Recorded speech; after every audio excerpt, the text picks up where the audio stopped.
Morning बच्चों, मैं आज सीएमआर का regulation number 10 board of mining examination इसके बारे में मैं बताऊंगा। एक्चुअली जो हमारा सीएमआर 2017 की जो बुक्स हैं उसको बहुत ही विस्तार पूर्वक दिया गया है। जो बच्चे लोग इंटरेस्ट लेके मतलब उसको इंटरेस्टिंग बनाने के लिए मैं एक पॉइंट वाइज में बताया हूँ। तो मेरे वीडियो को अंत तक बने हुए रहिएगा और आई होप कि अंत में ये वीडियो बहुत अच्छा लगेगा।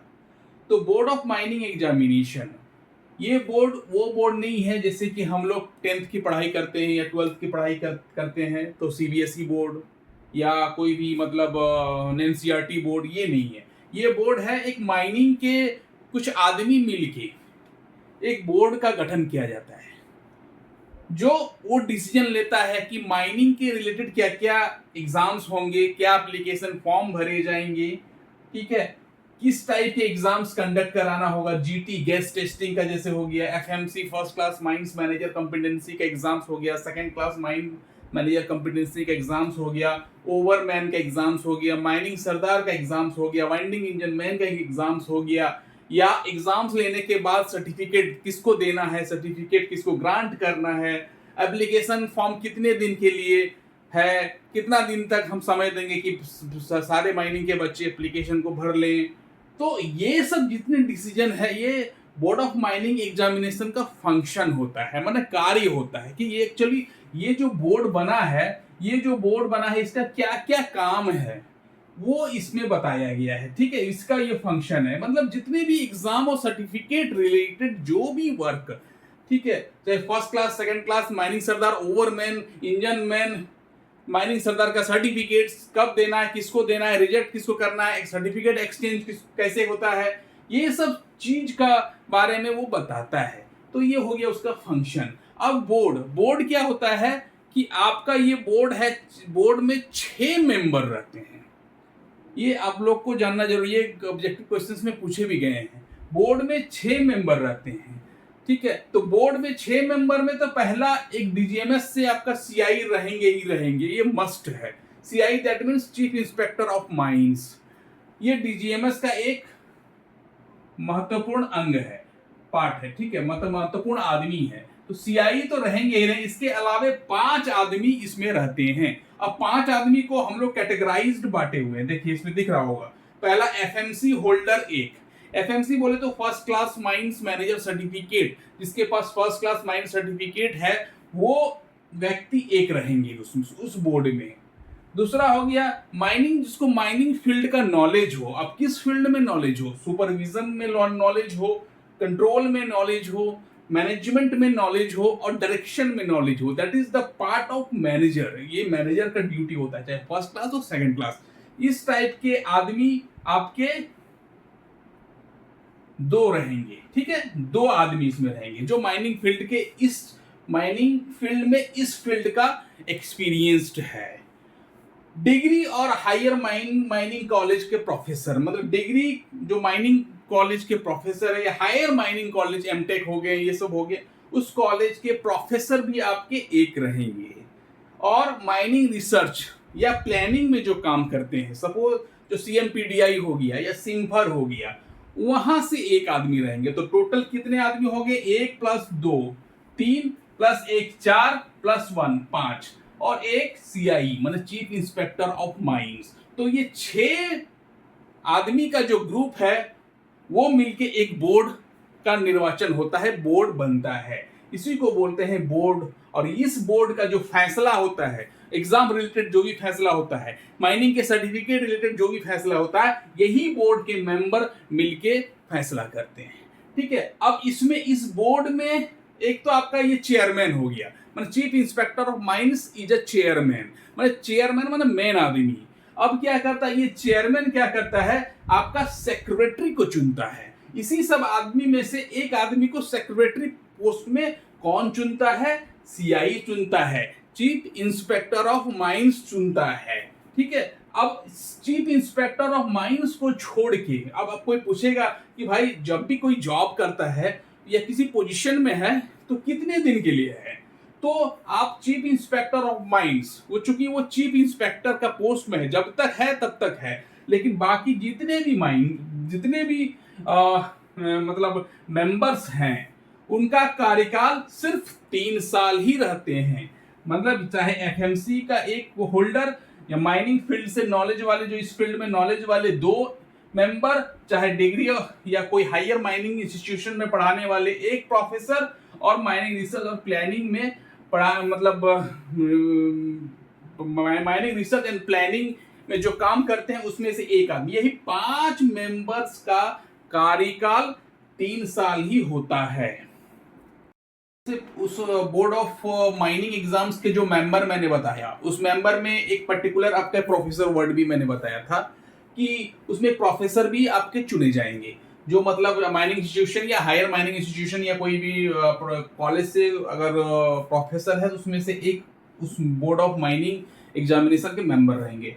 लेकिन प्रोफेसर सपोज दैट कि जब तक वो कॉलेज में पढ़ा रहे हैं, जब तक वो कॉलेज में टीचिंग कर रहे हैं, तब तक ही वो बोर्ड ऑफ माइनिंग एग्जामिनेशन के मेंबर रहेंगे। जिस दिन वो रिटायर कर गए, सपोज कॉलेज में पढ़ा रहे हैं 58 साल में और उसका बोर्ड ऑफ माइनिंग मेंबर्स में एग्जामिनेशन के मेंबर्स में उसका सिलेक्शन हुआ है, तो रिटायरमेंट के बाद वो क्या करेंगे, उस पोस्ट में वो नहीं रहेंगे। ठीक है, ये पोस्ट में नहीं रहेंगे।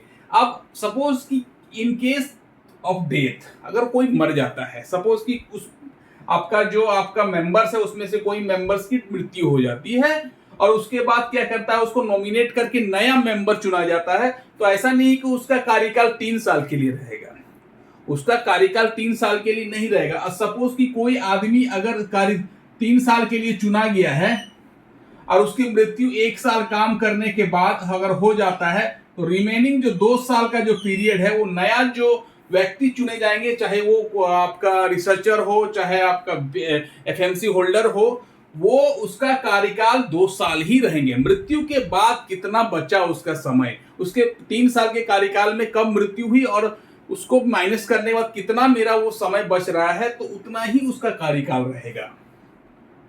ठीक है, अब क्या है कि अब जैसे कि मीटिंग में 6 आदमी, एटलीस्ट 6 आदमी का वो बोर्ड ऑफ माइनिंग एग्जामिनेशन का मेंबर्स हैं, तो कम से कम 3 आदमी रहना चाहिए, मिनिमम 3 आदमी रहना चाहिए, तभी मीटिंग होगा। सेंट्रल गवर्नमेंट है, वो चाहेगा तो वो मीटिंग को डिस्ट्रॉय कर सकता है। अगर सपोज की मीटिंग हुआ, अब लगा उस मीटिंग्स में कोई प्रॉब्लम्स है, ये है, तो सेंट्रल गवर्नमेंट चाहेगा तो उस मीटिंग को डिस्ट्रॉय मतलब खत्म कर सकता है। मीटिंग कहाँ होंगे, मीटिंग हर कंडीशन में धनबाद में ही मीटिंग होंगे। धनबाद का जो हमारा डीजीएमएस का जो ऑफिस है ना, वहीं पे मीटिंग होंगे, एट धनबाद में होंगे। स्पेशल सिचुएशन में वो धनबाद लोकेशन चेंज किए जाएंगे, लेकिन प्रायः वो मीटिंग धनबाद में ही होते हैं।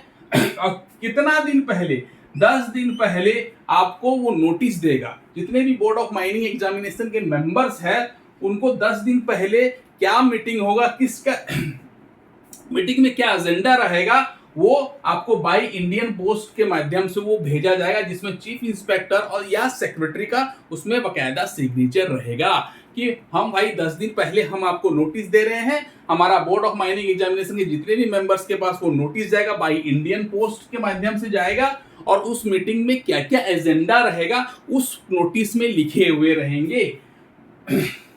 लेकिन अगर इमरजेंसी केस में हमको कोई मीटिंग बुलाना है, तो एटलीस्ट 2 दिन पहले वो नोटिस देना होगा। इमरजेंसी के केस में 2 डेज बिफोर आपको वो नोटिस देना होगा उस मीटिंग का। लेकिन नॉर्मल के केस में 10 दिन पहले वो नोटिस दिया जाएगा। अगर सपोज कि मेन हमारा जो सीआई साहब, चीफ इंस्पेक्टर ऑफ माइंस, अगर उस मीटिंग हमको करना है उसमें वो एब्सेंट रहते हैं, तो उस मेंबर के आदमी जो है आपस में वोटिंग करा के एक चेयरमैन चुना जाएगा। जिसको मन है वो चेयरमैन का पोस्ट अदा करेगा और मीटिंग को कंडक्ट कराएगा in the absence of chairman. अब सपोज की मीटिंग हुआ, 8 घंटे का खूब डिस्कशन चला, क्या एग्जाम होगा, एग्जाम का क्या पैटर्न होगा, सर्टिफिकेट हम कैसे देंगे, फर्स्ट क्लास का मैनेजर सर्टिफिकेट का क्या क्या कंडीशंस रहेगा, सेकंड क्लास का क्या रहेगा, ओवरमैन का क्या रहेगा, माइनिंग सरदार का क्या रहेगा। अगर ये करते करते डिस्कशन करते करते मीटिंग का टाइमिंग कंप्लीट हो गया, तो अपना बोरिया बिस्तर लेके सब चला गया, लेकिन ऑटोमेटिकली आपका कोई डिसीजन नहीं निकला, कोई निष्कर्ष अगर नहीं निकला, सब लड़ते रहा आपस में, ठीक है, तो वो ऑटोमेटिकली वो मीटिंग क्या होता है, वो 7 डेज के लिए, नेक्स्ट 7 डेज के लिए ऑटोमेटिकली एक डेट फिक्स हो जाता है। सपोज 7वां दिन में कोई पेड हॉलीडे मिलता है या संडे होता है, तो संडे के बाद मंडे के दिन फिक्स हो जाएगा, या पेड हॉलीडे के बाद जो वर्किंग डे आएगा उसमें ऑटोमेटिकली नेक्स्ट मीटिंग का डेट 7 दिन के बाद वो फिक्स हो जाएंगे। अगर कोई उस बोर्ड ऑफ मेंबर के कोई भी मतलब जो हमारा बोर्ड ऑफ माइनिंग एग्जामिनेशन के कोई मेंबर सपोज अब्रॉड में है, विदेश में है, तो उनको वो सर्कुलर भेजा जाएगा, डिस्कशन के लिए वो सर्कुलर भेजा जाएगा, उनको नहीं छोड़ा जाएगा। और final decision by the vote के माध्यम से ही फाइनल डिसीजन होगा। इसीलिए बोर्ड ऑफ मेंबर रखे गए हैं कि भाई आपका क्या डिसीजन है, आपका क्या डिसीजन है, आपका क्या डिसीजन है, सबसे पूछा जाएगा आपका क्या राय है। अगर सपोज दैट और वही फाइनल डिसीजन जब वोटिंग के माध्यम से, जैसे कि सपोज कि एफएमसी हमको क्वालिफाई एग्जाम 30 तारीख को कराना है, बोले नहीं, कोई बोलेगा 20 तारीख को कराना है, कोई बोल रहा है कि 25 तारीख को कराना है।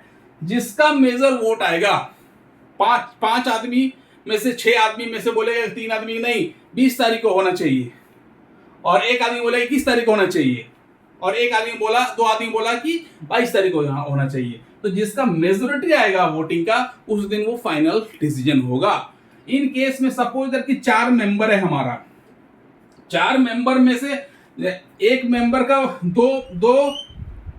दो मेंबर का वोट सेम है और दूसरा मेंबर का वोट सेम है, उस केस में कास्ट वोटिंग होगा। जो सीएमआर रेगुलेशन में दिया हुआ है वर्ड है कास्ट वोटिंग। मतलब क्या होता है कि अगर इक्वल वोटिंग आता है, सपोज 2 आदमी बोला कि 30 को करना है और 2 आदमी बोला कि नहीं 1 को एग्जाम कराना है, तो उस सिचुएशन में जो सीआई साहब जो है ना, चीफ इंस्पेक्टर ऑफ माइंस, जो चेयरमैन साहब क्या करेंगे, वो जो अच्छा लगेगा उसको वोट देके उन नोटिस को फाइनल करेगा। ठीक है। और मीटिंग जो भी होगा वो कॉन्फिडेंशियल होगा, गुप्त रूप से मीटिंग होगा, कैमरे की निगरानी में होगा।